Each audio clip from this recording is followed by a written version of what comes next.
الفاتحة. أعوذ بالله من الشيطان الرجيم. بسم الله الرحمن الرحيم. الحمد لله رب العالمين الرحمن الرحيم مالك يوم الدين.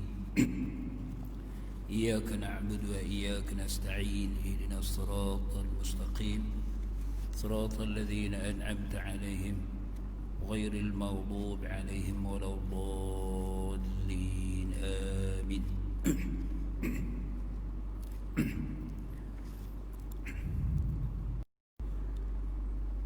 أعوذ بالله من الشيطان الرجيم. بسم الله الرحمن الرحيم. الحمد لله رب العالمين والعاقبة للمتقين ولا عدوان إلا على الظالمين. أشهد أن لا إله إلا الله وحده لا أشهد أن سيدنا محمدا عبده ورسوله. رب اشرح لي صدري واحلل عقدة من لساني يفقهوا قولي وسدد لساني واهد قلبي. اللهم فقهنا في الدين وعلمنا تأويل واهدنا صراطك المستقيم. اللهم اجعلنا من الذين يستمعون القول فيتبعون أحسنه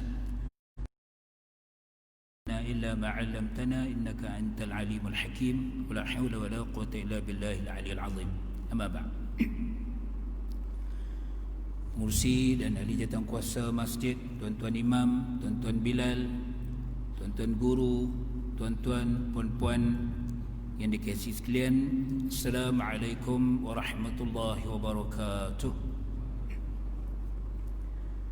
Pertamanya, marilah sama-sama kita memanjatkan syukur kepada Allah SWT kerana pada malam ini kita dapat meneruskan siri perbincangan kita menggunakan kitab Tauhid yang ditulis oleh Dr. Abdul Majid Aziz Az-Zindani ini.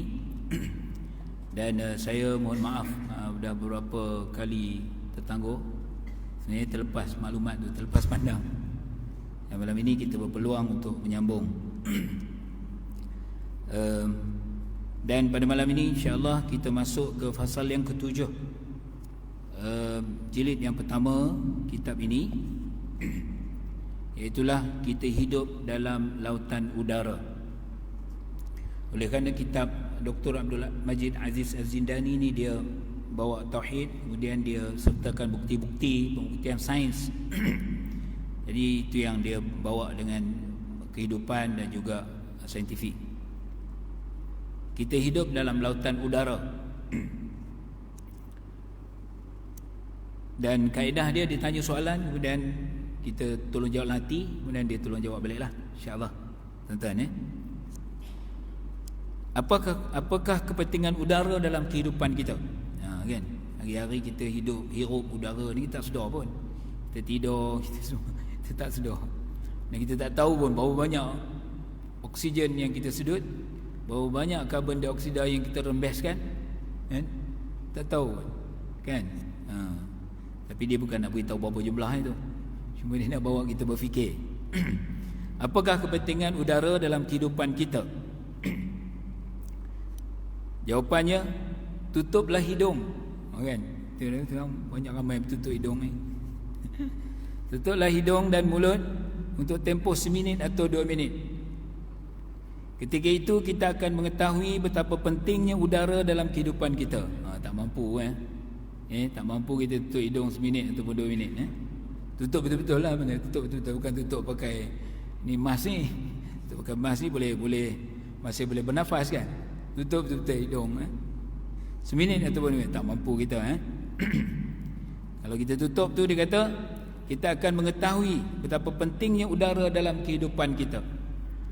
Ini kerana ia mengandungi gas oksigen yang kita perlukan. Sekiranya udara ini tiada, semua manusia akan mati dalam beberapa minit. Begitu juga semua binatang yang bernafas.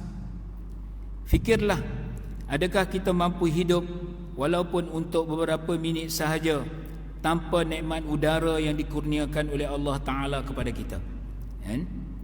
Fikirkanlah, adakah kita telah melakukan kewajipan bersyukur kepada Tuhan kita? Alhamdulillah, kan? Syukur hirup dapat menghirup udara yang mengandungi oksigen tu. Adakah terdapat faedah udara yang lain selain daripada kita bernafas tu? Adakah faedah yang lain? Dia kata ya. Ada beberapa jawapan dia ni. Pertama, ini dia bawa dengan saintifik, kaedah saintifik. Pertama dia kata, lapisan atmosfera yang meliputi bumi bertindak sebagai pelindung yang memelihara keselamatan penduduk bumi daripada berjuta-juta meteor dan tahi bintang yang gugur ke bumi setiap hari. Ke atas kita tak nampak, dengan mata kasar tak nampak, ya? Ketebalan udara lapisan atmosfera telah ditentukan dengan terperinci supaya ia mampu membakar meteor dan tahi bintang sebelum ia sampai ke bumi. Jika tidak, meteor-meteor itu akan membakar bandar, kampung dan tanam-tanaman. Kan? Tahi-tahi bintang, sepihan-sepihan daripada bintang-bintang yang ada, dia lalu di lapisan atmosfera. Kemudian lapisan itu membakar meteor dan juga tahi-tahi bintang tu sebelum dia sampai ke bumi ini. Begitu juga lapisan ozon yang meliputi bumi sejauh beberapa kilometer, jauh, berfungsi memelihara bumi dan hidupannya daripada sinaran kosmik yang berbahaya yang menuju ke bumi dari langit. Itu faedah yang pertama. Yang kedua dia kata, udara atau angin pula berfungsi sebagai ejen pendembungan bagi tumbuh-tumbuhan lalu menghasilkan bunga dan buah. Sekiranya proses tersebut tidak berlaku, tentu kita tidak akan mendapati kebanyakan tumbuh-tumbuhan berbuah. Allah sebut dalam surah Al-Hijr, jadi disebut-sebut ni ada bukti Al-Qurannya. Surah Al-Hijr ayat 22, wa arsalna ar-riyaha lawaqih, dan kami hantarkan angin sebagai pembawa air dan pemindah benih, membawa benih-benih daripada pokok-pokok tu untuk berlakunya pendebungan. Allah sebut dalam surah Al-Hijr. Okay? Itu yang kedua. Yang ketiga, ini semua faedah angin, udara. Yang ketiga, burung dan kapal terbang juga dapat berpindah dari satu destinasi ke destinasi lain di udara. Sebab ada udara lah. Kalau tidak, dia tak boleh melayang tu. Tapi kita ada udara juga, tak boleh melayang macam tu, kan? Dulu-dulu orang nak buat kapal terbang ni, dia orang lah, kan? Dia guna macam-macam kepak, dia try. Tapi ramai juga mati sebelum wujud kapal terbang tu, kan? Cubaan mereka lah yang buat kajian tu, kan? Kita tahu naik je kapal terbang tu. Alhamdulillah lah, kan? Kalau kita nak cuba daripada awal, tak tahulah jadi ke tak jadi kapal terbang tu, kan? Ataupun kalau jadi, tak tahu boleh bawa orang ke tak boleh bawa orang, kan? Kita boleh pergi Mekah atau tak boleh pergi Mekah kalau tak ada kapal terbang, kan? Okey, tuan-tuan. Jadi burung dan kapal terbang boleh terapung kerana adanya udara. Keempat, udara adalah lautan yang kita hidup di dasarnya. Ini macam lautan, dia kata. Ia memberi tekanan kepada badan kita dan mengimbangi tekanan cairan badan, darah dan sebagainya. Sekiranya tekanan yang diberikan ini tidak sesuai, urat di dalam badan kita tentu akan pecah dan darah yang ada di dalamnya tentu akan terburai. Dengan keseimbangan ini, kita tidak akan merasa tekanan darah dan tekanan udara. Jadi yang di luar dengan yang di dalam kita ni ada keseimbangan, kan? Tidak, sebab itu kita tak boleh menyelam dalam lautan yang sampai ke dasar, sebab itu tekanannya boleh pecah ke gendang telinga apa semua, kan? Jadi kena pakai alat sebagai bagi orang yang menyelam di dasar laut dan sebagainya lah, sebab tekanannya berbeza. Jadi yang kita ni, kita sebenarnya berada seolah-olah berada di lautan udara, tapi tekanan dia tu seimbang di antara kita, dalam badan kita dengan di luar. Alhamdulillah. Kelima, angin adalah ejen pembawa hujan kepada kita secara percuma. Hujan turun tu sebab adanya angin bawa tolak awan tu sampai kepada kita, hujan tempat kita, kan? Itu semua kerja Allah Ta'ala. Keenam, manusia banyak mendapat manfaat dengan kewujudan angin bagi menggerakkan kapal semenjak beberapa kurun yang lampau. Allah berfirman dalam surah Asy-Syura, surah Asy-Syura ayat 33-34, in yasha yuskinir riha fayadhlalna rawakida ala dhahrih inna fi dhalika laayatin likulli sabbarin syakur, ila akhir ayat. Dan jika dia kehendaki, yakni Allah, dia menghentikan tiupan angin, maka tinggallah kapal-kapal itu terapung-apung di muka lautan. Sesungguhnya yang demikian mengandungi tanda-tanda yang besar pengajarannya bagi tiap-tiap seorang mukmin yang sentiasa bersikap sabar lagi sentiasa bersyukur. Atau jika dia kehendaki, dia binasakan kapal-kapal itu disebabkan dosa-dosa yang dilakukan oleh orang-orangnya, lalu sesetengahnya dibiarkan mati lemas dan sesetengahnya diselamatkan dengan cara dia memaafkan sebahagian besar dosa mereka. Jadi dulu-dulu kita banyak guna kapal. Teluk Intan ni pun dulu kapal lah kan. Kapal lah dulu, Sungai Perak tu kan. Sebelum adanya pengangkutan awam yang lain, bas, teksi dan sebagainya, kapal lah dulu kan. Menyeberang ke bandar dulu bandar Teluk Intan ke bandar dulu memang maju dululah guna kapal tu kan. Pengikut Sungai Perak tu.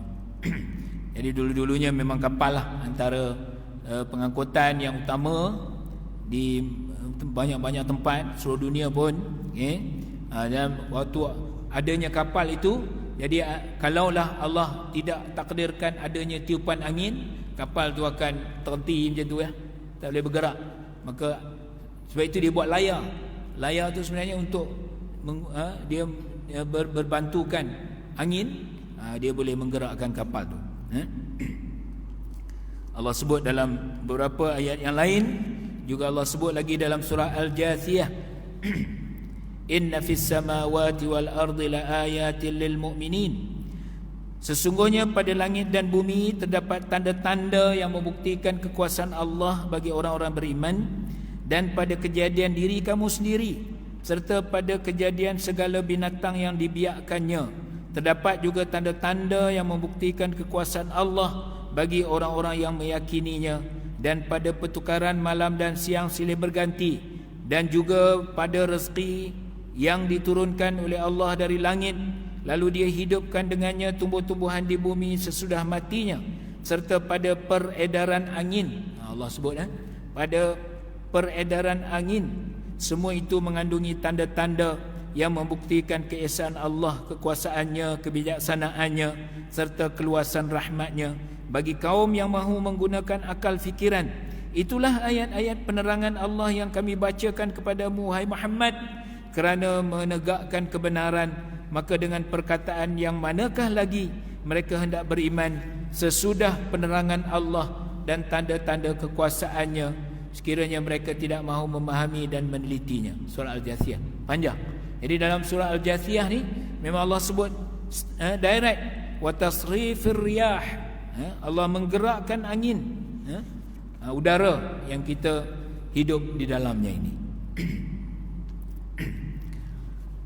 Soalannya lagi, apakah hikmah lain yang dapat dilihat dalam kejadian udara ni, angin udara ni? Apa hikmah lain? Terdapat banyak tanda kekuasaan Allah pada makhluknya. Antaranya pertama, dia kata, bekalan udara merupakan perkara terpenting yang diperlukan oleh manusia secara keseluruhannya. Walaupun kita menghirup udara setiap detik, setiap saat ni kan, tak sedar pun kadang. Kita tidur, kita bekerja, kita makan, kita buat apa pun dalam setiap masa, setiap ketika, tapi paru-paru kita, hidung kita, nafas kita terus berfungsi. Kita tak sedar pun. Sebab itu dia kata bekalan udara merupakan perkara terpenting yang diperlukan oleh manusia secara keseluruhannya. Oleh itu, yang Maha Mencipta lagi Maha Mengasihani menyediakannya di setiap tempat di muka bumi ini. Tak ada satu tempat pun yang tak ada udara ke bumi ini. Mana-mana kita pergi, di laut, di darat, di mata bukit ni, semua tempat Allah sediakan adanya udara. Tak ada tempat yang tak ada udara. Kita tidak perlu bersusah payah mengumpul, memindah dan menyimpan udara. Tak perlu kan? Alhamdulillah. Mana-mana kita pergi pun, seluruh dunia, mana-mana seluruh bumi ni, pergilah ke kutub utara, kutub selatan, lapisan udara ataupun bekalan udara tu Allah telah letakkan di semua tempat.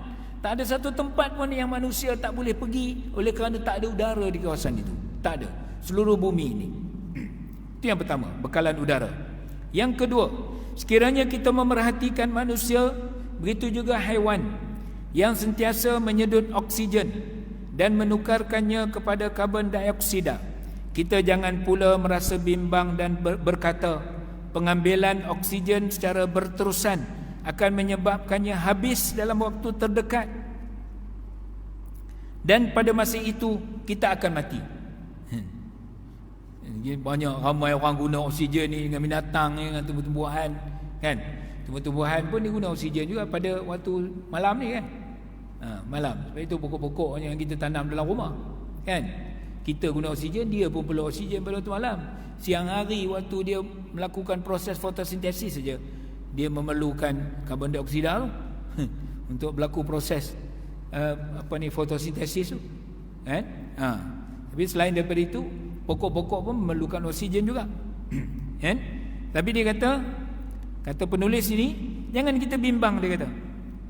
Janganlah kita berkata sesungguhnya, janganlah kita kata dengan sebab penggunaan dia yang terlalu banyak dengan haiwan, dengan binatang, tumbuh-tumbuhan dan sebagainya kan, kita kata oh nanti tak cukup oksigen, kita akan mati.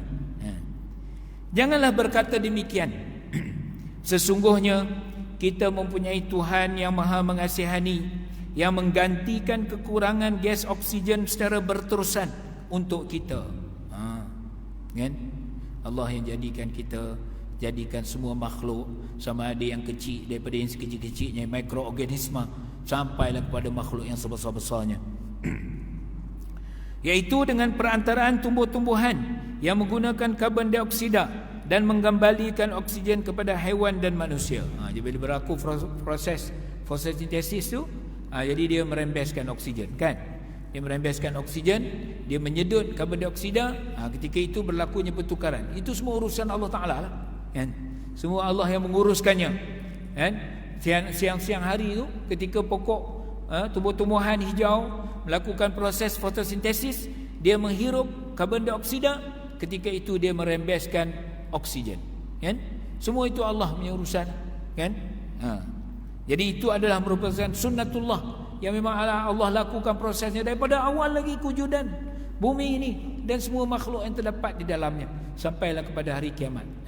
Jangan kita pusing pula, kita kata tak cukup oksigen nanti. Ketiga, dia kata Allah menciptakan organ dalam badan manusia yang halus dan seni sewaktu dia masih dalam perut ibunya lagi, iaitu organ pernafasan. Hidung kita ni, paru-paru, rongga dan sebagainya. Organ ini terus bekerja tanpa berhenti atau letih semenjak hari-hari kelahiran seseorang sehinggalah hari kematiannya. Daripada kita keluar dari perut mak kita dulu, tuan-tuan, sampailah kita mati. Organ pernafasan ini yang memproses oksigen udara ni berterusan bekerja sampailah saat kita mati. Ia bekerja ketika kita tidur dan ketika kita berjaga. Sebagaimana pencipta kita telah memudahkan kita dengan menjadikan udara pada setiap tempat, dia juga telah merahmati kita dengan menjalankan sistem pernafasan ini secara automatik dan tidak memenatkan, menyakitkan serta tanpa sebarang kesukaran. Kita tak sedar pun kan, ni kita sedang bernafas ni tak sedar pun, kecuali kita tegur, oh iyalah tengah bernafas. Tak sedar. Kita tak sedar pun kita sedang melakukan proses menghirup udara oksigen masuk ke dalam badan kita, dan dia ada proses itu, banyak prosesnya menyerap dalam darah dan sebagainya. Kita tak rasa penat pun, kecuali orang yang ada penyakit lah lelah dan sebagainya. Ketika itu barulah memerlukan peralatan dan sebagainya. Kalau tidak, kebanyakan manusia kan, haiwan, binatang, tumbuh-tumbuhan yang melakukan proses pernafasan itu langsung sedikit pun tidak menyukarkan, tidak menyakitkan. Tak ada apa-apa sebarang kesukaran pun. Proses itu terus berlaku. Kalau begitu, dia kata, kalau begitu Allah Ta'ala adalah pencipta kehidupan, dan dialah yang membekalkan udara yang diperlukan kepada benda-benda hidup. Allah Ta'ala memberikan nikmat udara untuk pernafasan kepada hidupan. Udara, yakni lapisan atmosfera, juga berfungsi memelihara mereka daripada bahaya meteor-meteor dan tahi bintang. Udara atau angin juga berfungsi dalam proses pendebungaan tumbuh-tumbuhan dan pemindahan hujan daripada kepada hidupan. Melalui udara juga manusia dapat bergerak menggunakan pengangkutan udara. Selain itu, ia juga memberi keseimbangan tekanan kepada aliran darah dalam tubuh manusia. Subhanallah. Tuan-tuan, tidakkah anda melihat, dia kata, tidakkah anda melihat terdapat hikmah yang besar tentang kejadian manusia yang memerlukan udara, iaitu oksigen.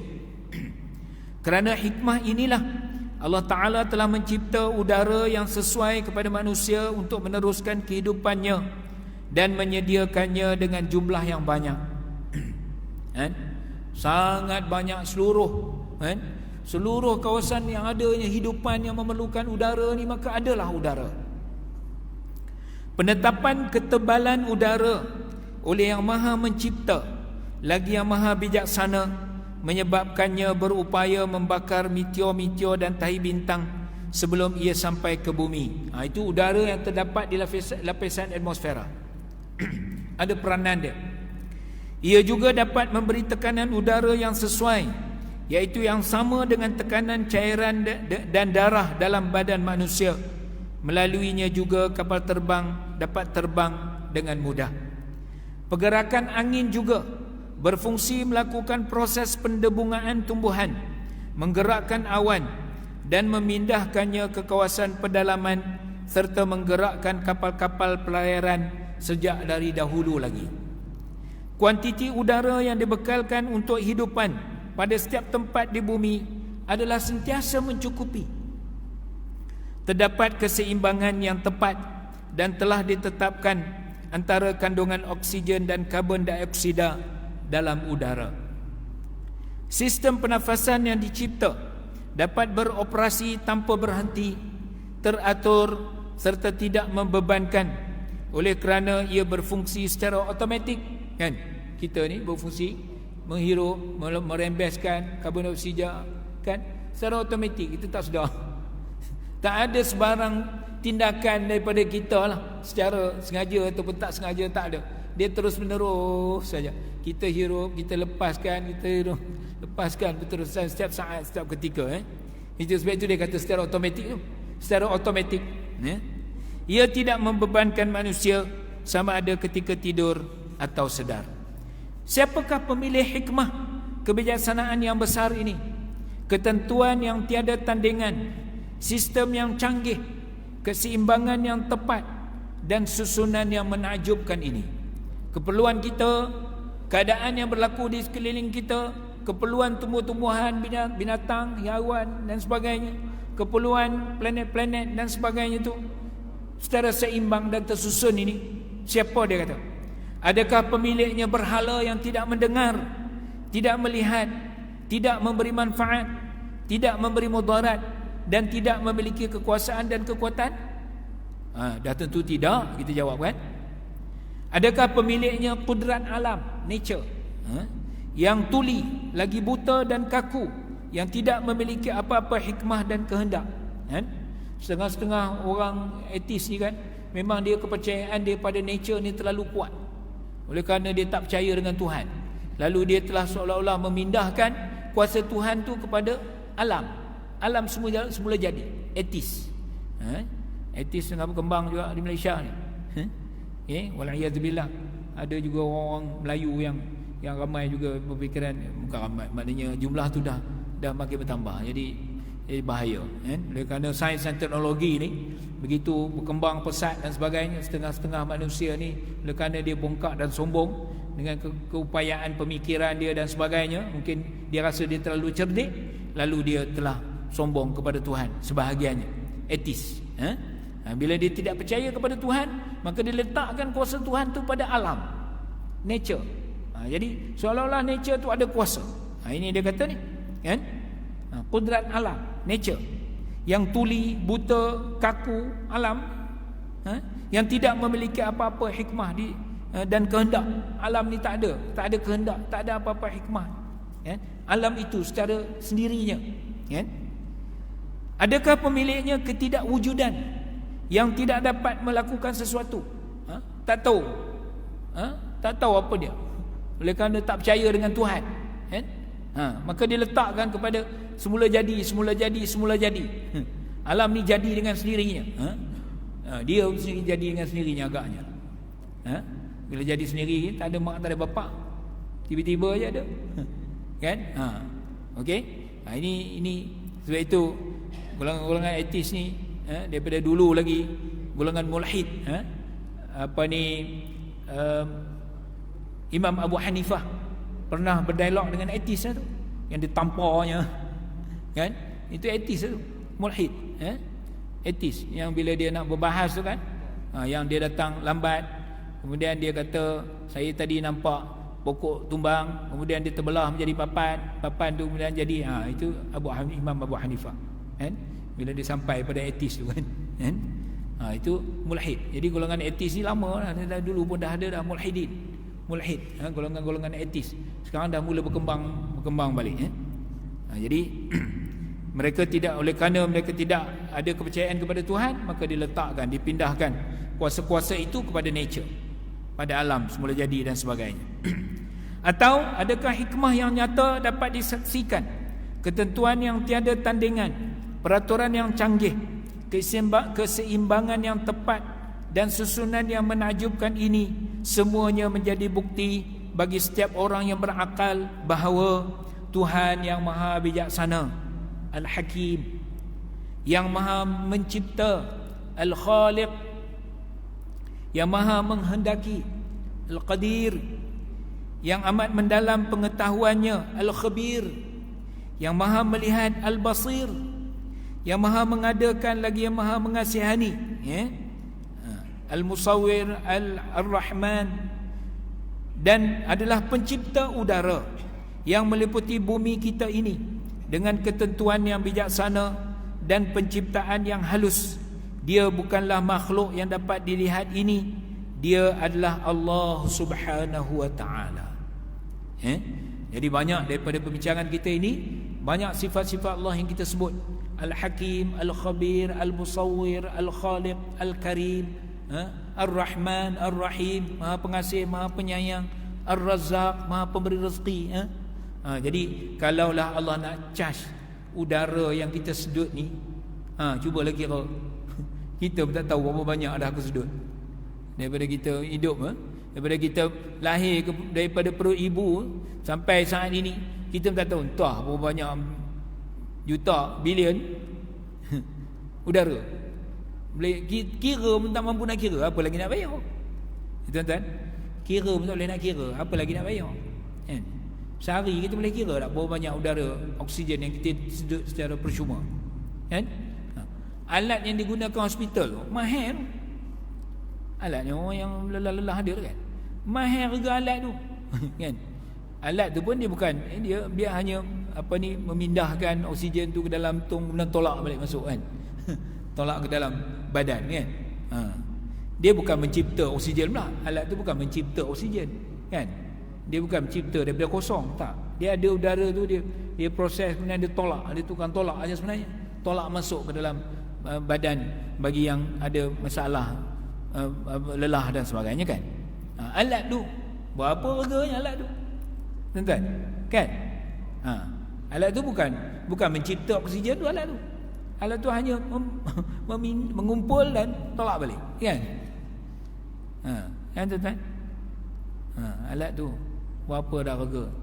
Jadi bayangkan kalaulah udara ni Allah charge, tuan-tuan, setiap masa. Jadi itulah kita kena merasai betapa besarnya nikmat yang Allah kurniakan pada bab udara je yang kita tak sedar setiap masa ni kan.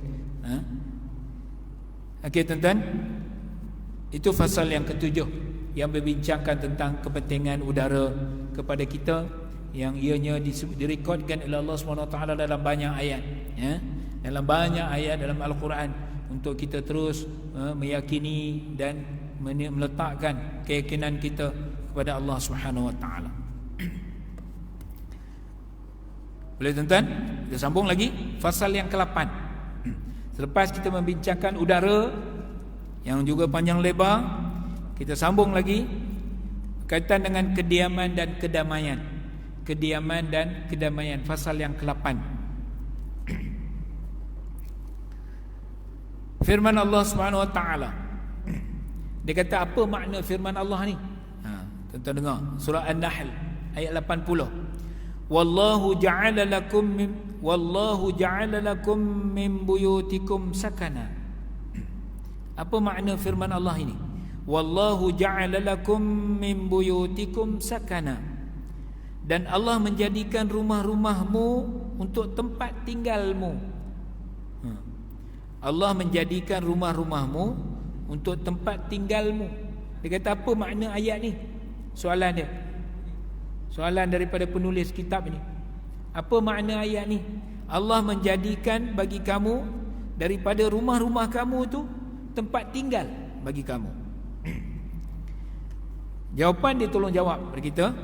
Makna ayat ini, sesungguhnya Allah lebih mengetahui. Dia kata wallahu a'lam bis-shawab. Allah lebih mengetahui. Maknanya dia kata ialah rumah kita adalah tempat berehat, tempat yang tenang dan tempat tinggal sakanah, sakinah, keluarga sakinah. Jadi dia nak terangkan sakanah tu, tempat yang tenang, tempat berehat dan tempat tinggal. Maskan, kalau belajar asrama, belajar bahasa Arab ni, hostel dia orang tu disebut sebagai maskan. Dia perkataan sakanah, maskan. Kita keluarga sakinah. Sakinah wa mawaddah. Kita guna perkataan sakinah. Jadi tenang, sakinah tu tenang. Tempat tinggal, maskan. Tempat yang kita tujui ketika letih, dan tempat kita berlindung daripada kepanasan pada musim panas, kesejukan pada musim sejuk, serangan binatang buas, tiupan angin dan hujan lebat. Itu tempat, itu makna rumah kita tu. Oleh itu dia kata rumah adalah tempat tinggal kita dan keluarga, anak-anak dan isteri kita. Dengan rahmat Allah dan takdirnya, kita mendapati di dalamnya terdapat tempat untuk kita tinggal dan berehat, serta dapat berlindung daripada pelbagai bahaya. Sekiranya Allah mahu, sekiranya Allah mahu, Dia boleh menjadikan rumah kita sebagai tempat yang tidak sesuai untuk didiami. Dia mampu menghantar gempa bumi sehingga kita terpaksa keluar dari rumah kita, atau dihantar ribut yang menyebabkan kita lari ke arah bukit bukau. Dia juga mampu menghantar petir, banjir besar, atau menjadikan bumi lembik sehingga menenggelamkan rumah dan sesiapa yang berada di dalamnya. Tetapi Allah Ta'ala telah menjadikan rumah kita sebagai tempat yang sesuai untuk kita diami. Walaupun berlaku di setengah-setengah tempat ada yang jerlus, rumah tenggelam, ada yang, tapi kebanyakan seluruh bumi ini, rumah-rumah itu sangat tenang, tempat yang sangat menyeronokkan, mengembirakan, selesa. Macam rumah-rumah kita lah. Alhamdulillah, kan? Alhamdulillah, thumma alhamdulillah. Sebut tuan-tuan, sebutnya. Dia telah menyediakan alat-alat pembinaan dan kemampuan untuk kita melakukan pembangunan. Jadi sebelum kita rumah tu wujud, dia izinkan supaya dianya boleh dibina dan sebagainya. Dia memberikan akal untuk berfikir, merangka, merencana dan mereka cipta.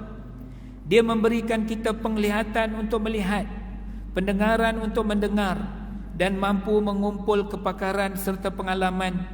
Dia memberi kita tangan untuk bekerja, dan tapak kaki untuk berjalan, serta ilmu untuk memudahkan kita mengatasi segala kepayahan.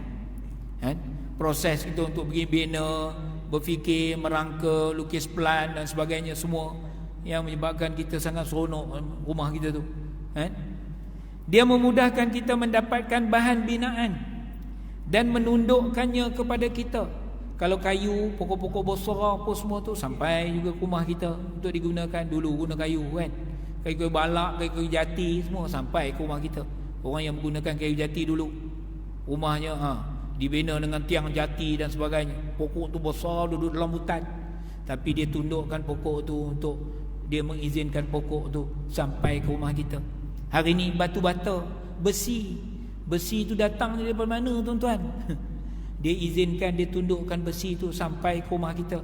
Alhamdulillah masjid kita ni pun kan, bawah ni ada besi ni kan, konkrit kan, alhamdulillah kan, boleh dibina, diizinkan oleh Allah SWT, ditundukkan keperluan-keperluan bahan-bahan itu yang dari pelbagai macam-macam bahan yang diperlukan dalam pembinaan itu. Batu-batu dipotong dari bukit-bukit tanpa sebarang bantahan dan halangan daripadanya. Kalau pokok batu-batu marmar daripada bukit-bukit dan sebagainya dipotong-potong, tunduk aja semua batu tu ikut ini semua Kita mengambil dan memotong apa sahaja yang kita kehendaki dan mahu daripadanya tanpa ia menentang atau menghalang kita. Allah izinkan semua apa sahaja yang diperlukan untuk buat rumah itu, cermin, kaca, besi, plastik, semua ditundukkan kepada manusia yang memerlukannya untuk membina rumah itu. Kayu-kayu kita potong dan kita tukang, dan ia tidak menghalang apa yang kita lakukan.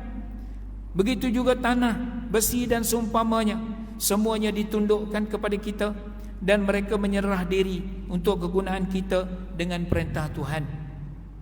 Sebab Allah benarkan, Allah perintahkan, Allah izinkan. Tuhan telah menjadikan bumi sentiasa tetap untuk kita dan kediaman kita. Ia tidak menelan dan menggoncang kedudukan kita.